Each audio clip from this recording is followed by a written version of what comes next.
প্রিয় ভাই বোনেরা, আসসালামু আলাইকুম।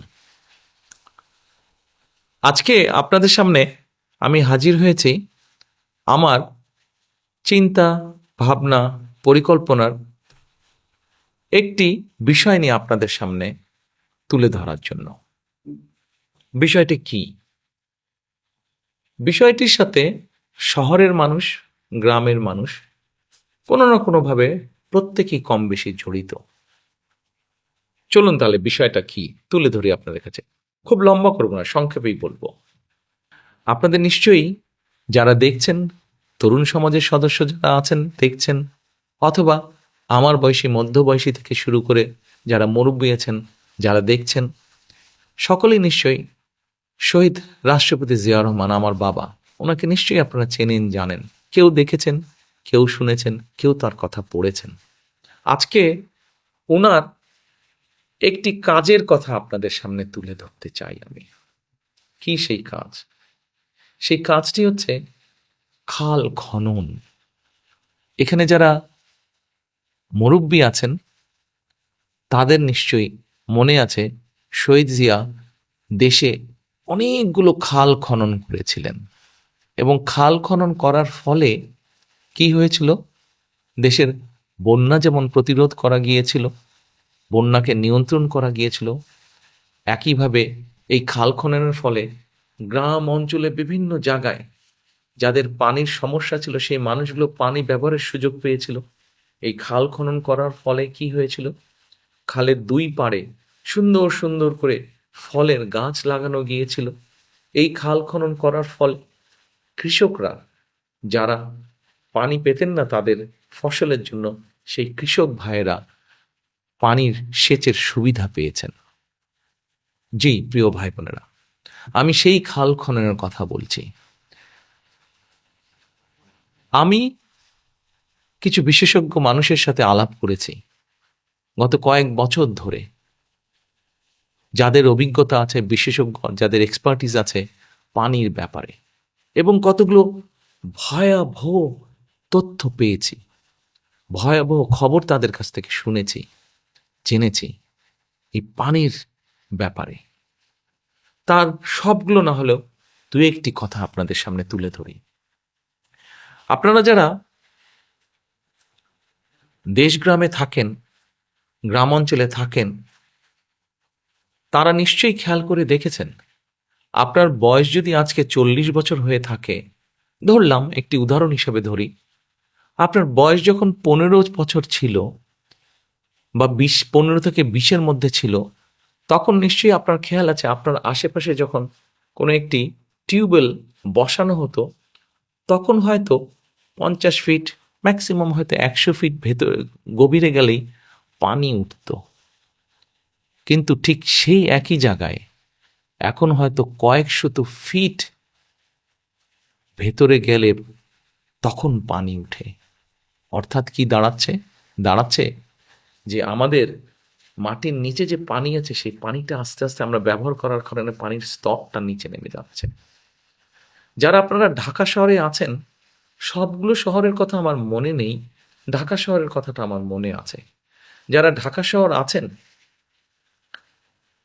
তাদের জানার জন্য বলছি, এই ঢাকা শহরে আপনি যদি একটি টিউবওয়েল বসান, এখন আপনাকে মিনিমাম 600 থেকে 700 ফিটের মতন গভীরে যেতে হবে, তাহলে আপনি পানি পাবেন।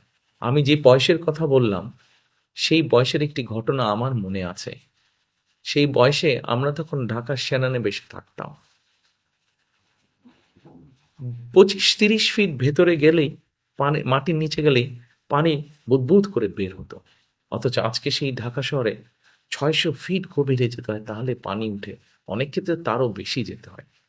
এতে গেল একটি বিষয়।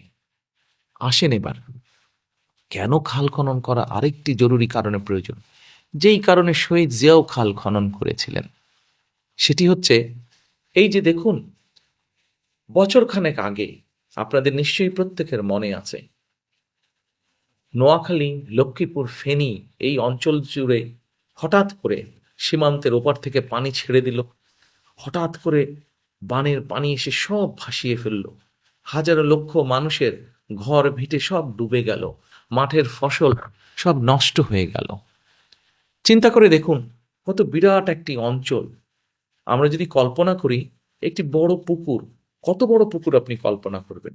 ধরেন একটি বড় পুকুর, যেই পুকুরটির আয়তন লক্ষ্মীপুর, ফেনী, নোয়াখালী 3টি জেলার সমান।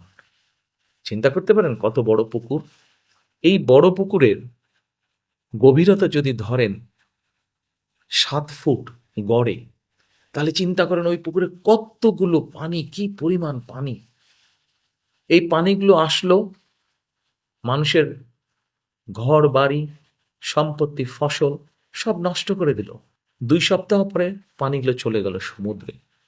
কিন্তু আমরা যদি দেশে খাল খনন করতে পারি, তাহলে দেখেন এইভাবে যখন পানি আসবে বর্ষার মৌসুমে, অথবা হঠাৎ করে সীমান্তের ওপার থেকে যদি পানি ছেড়ে দেয়, পানি আসলো অথবা অতিবৃষ্টি হলো, তখন এই পানিগুলো ওই খালে জমা হবে। ওই খালে জমা হলে কি হবে দেখুন, ওই যে অত বড় পুকুরের একটা কথা বললাম, সেই পুকুরের পানিগুলো সব খালের ভিতরে চলে যাবে। মানুষের ঘর বাড়ি নষ্ট হবে না, জমির ফসলও নষ্ট হবে না, হাঁস মুরগি গরু ছাগল গবাদি পশুও নষ্ট হবে না। কিন্তু ওই পানিটাকে আমরা কাজে ব্যবহার করতে পারবো। কৃষাণ এই পানিটাকে ব্যবহার করতে পারবেন। ওই খালের দুপারে আমরা গাছ বপন করতে পারবো, গাছের চারা, ফলজ বৃক্ষ, ঔষধি বৃক্ষ বপন করতে পারবো। আমাদের নদীগুলোতে প্রয়োজন মতন খাল থেকে নিয়ে পানি ছেড়ে দিতে পারবো। আর ওই যে বললাম একটা গভীরতার বিষয়, যে আজ 600 ফিট, কোনো জায়গায় 1000 ফিট নিচে গেলে পানি পাওয়া যায়। আস্তে আস্তে নিচের পানিগুলো যে খালি হয়ে গিয়েছিল, সেই পানিগুলো আস্তে আস্তে ভরতে শুরু করবে। তখন আমাদের যে বড় বড় আম গাছ, কাঁঠাল গাছ, লিচু গাছ, এরকম আরও যেগুলো ফল ফলাদির গাছ হোক অথবা ছায়া বৃক্ষই হোক না কেন, এই গাছগুলোর শিকড়গুলোকেও কষ্ট করতে হবে না, অত গভীরে যেতে হবে না বেঁচে থাকার জন্য, পানি পাওয়ার জন্য। আস্তে আস্তে বৃষ্টির পানি, নদীর পানি, খালের পানি মাটির ভেতরে যাবে এবং ধীরে ধীরে ওই যে যেই পানি আমরা হারিয়েছি, সেই পানিগুলো আস্তে আস্তে আবার মাটির ভিতরে সেই স্তর উপরে উঠতে থাকবে। সেজন্যই আমরা পরিকল্পনা নিয়েছি এই সকল কিছু চিন্তা করে, যাতে বন্যাকে নিয়ন্ত্রণ করা যায়, যাতে অতিবৃষ্টির সময় যে পানি আসবে সেই পানিটিকে যাতে আমরা আমাদের প্রয়োজন মতন ব্যবহার করতে পারি, সেই পানি যাতে সমুদ্রে গিয়ে নষ্ট না হয়ে যায়। সেজন্যই আমরা খাল খনন করতে চাই, প্রিয় দেশবাসী। এবং আমাদের পরিকল্পনা আছে ইনশাল্লাহ আপনাদের সমর্থনে, আল্লাহর রহমতে আগামী নির্বাচনে ধানের শীষ জয়যুক্ত হলে সারা বাংলাদেশে আমরা 20,000 কিলোমিটার খাল খনন করতে চাই। 20,000 কিলোমিটার। খুব সহজ না, কাজটা বেশ কঠিন, কিন্তু আমরা সবাই মিলে যদি কোদাল ধরি, নিশ্চয়ই আমরা এই কাজটি করতে পারবো। এবার আসেন, খাল তো গেল, খালের পাশাপাশি এই খালের পানিকে যাতে আরো বৈজ্ঞানিক উপায়, পরিকল্পিত উপায়ে যাতে আমরা ব্যবহার করতে পারি, সেই জন্য কোনো কোনো জায়গায় কিছু কিছু ব্যারেজ নির্মাণ করতে হতে পারে, আমাদের করতেই হবে আসলে। যেমন ধরেন পদ্মা ব্যারেজ, যেমন তিস্তা ব্যারেজ। এই ব্যারেজগুলো আমাদেরকে নির্মাণ করতে হবে। এই ব্যারেজগুলো যখন আমরা নির্মাণ করব, দেখবেন এর আশেপাশেই কত মানুষের ফসল, জমি, এগুলো সব গড়ে উঠবে, উৎপাদন বাড়বে, মানুষের কর্মসংস্থান বাড়বে। এবার আসেন প্রিয় ভাই বোনেরা, আপনাদের সামনে আমার আরেকটি পরিকল্পনার কথা বলি। আজকে ধরেন কারো বয়স 40, কারো বয়স 50, কারো বয়স 60। আপনার বয়স যখন 20 বছর ছিল, চিন্তা করে দেখুন তো, আপনি তখন আপনার আশেপাশে যে পরিমাণ সবুজ দেখতেন, যে পরিমাণ গাছপালা দেখতেন, সেই বড় বট গাছটি, সেই বড় আম গাছটি, সেই বড় ঝাউ গাছটি, এমন গাছ কি আপনি এখন দেখতে পান? দেখতে কিন্তু আপনি পান না। সারা বাংলাদেশে গাছের সংখ্যা কেমন করে জানি কমেই যাচ্ছে, শুধু কমেই যাচ্ছে। কিন্তু এই গাছ যদি কমে যায়, তাহলে আমরাই বা বাঁচবো কেমন করে? কি করে আমরা, গাছ কমে গেলে কি করে আমরা বুক ভরে শ্বাস নিব। একবার চিন্তা করেছেন এই বিষয়টি? এই বিষয়টির জন্য আমরা আপনাদের সমর্থন ইনশাল্লাহ পেলে আগামী নির্বাচনে ধানের শীষ বিজয় হলে আমরা সারা বাংলাদেশে বৃক্ষরোপণ অভিযান শুরু করতে চাই। এই বৃক্ষরোপণ অভিযান আমরা বছরে অন্তত কয়েক কোটি গাছ আমরা রোপণ করতে চাই, কয়েক কোটি বৃক্ষ আমরা রোপণ করতে চাই। হয়তো অনেকে আমাকে জিজ্ঞেস করতে পারেন, এত কোটি কোটি বৃক্ষ যে রোপণ করবেন, চারা পাবেন কোথায়? সে সমাধানও কিন্তু আমরা বের করেছি প্রিয় ভাই বোনেরা। মোটামুটি বাংলাদেশের সবগুলো উপজেলায় একটি করে নার্সারি আছে এবং আমরা খবর নিয়ে দেখেছি এই নার্সারিগুলোতে গড়ে প্রায় 25,000-এর মতন বছরে তারা চারা উৎপাদন করতে পারে। 20 থেকে 25,000-এর মতন চারা উৎপাদন করতে পারে। প্রত্যেকটি উপজেলায় একটি করে সরকারি নার্সারি আছে। আমরা যদি একটু জোর দিয়ে একটু পরিকল্পনা করি তাহলে এই উৎপাদন প্রায় ডবলের কাছাকাছি করা সম্ভব, অর্থাৎ প্রায় 35 থেকে 40,000 করা সম্ভব। এবার আপনি হিসাব করে নিন যে যদি আপনি এক একটি নার্সারিতে প্রায় 40,000 চারা উৎপাদন করতে পারেন, তাহলে যতগুলো উপজেলা আছে 465 উপজেলা, কত চারা আপনি উৎপাদন করতে পারবেন? এ তো গেল সরকারি নার্সারির হিসাব। এর বাইরে ব্যক্তি পর্যায়ে সারা বাংলাদেশে, শুধু ঢাকা শহর না, প্রত্যেকটি জেলা শহর, প্রত্যেকটি উপজেলায় ব্যক্তি পর্যায়ে নার্সারি আছে। আমরা হিসাব করে দেখেছি, কম বেশি যতটুকু খবর আমরা জোগাড় করতে পেরেছি, বাংলাদেশে 1 লক্ষ নার্সারি আছে। আমরা যদি সবগুলো নার্সারিকে সুন্দরভাবে পরিকল্পিতভাবে সাজিয়ে নিয়ে কাজ শুরু করতে পারি, তাহলে বছরে 1 কোটি, 2 কোটি, 3 কোটি গাছের চারা উৎপাদন করা কোনোই অসম্ভব কাজ নয়। কেউ কেউ হয়তো জিজ্ঞেস করতে পারেন, আপনি কি সারা বছর গাছ লাগাবেন? নো, আমরা সারা বছর গাছের চারা রোপণ করব না। গাছের চারা তো রোপণ করবেন আপনি বর্ষার সময়, মনসুন সিজনে, অর্থাৎ 3 মাস সময় আপনার হাতে। বাকি যে সময়টি থাকছে, কম বেশি 8 থেকে 9 মাস সময় থাকছে, এই সময়টাতে আপনি চারাগুলো তৈরি করবেন। সেই পরিকল্পনাও আমরা তৈরি করেছি।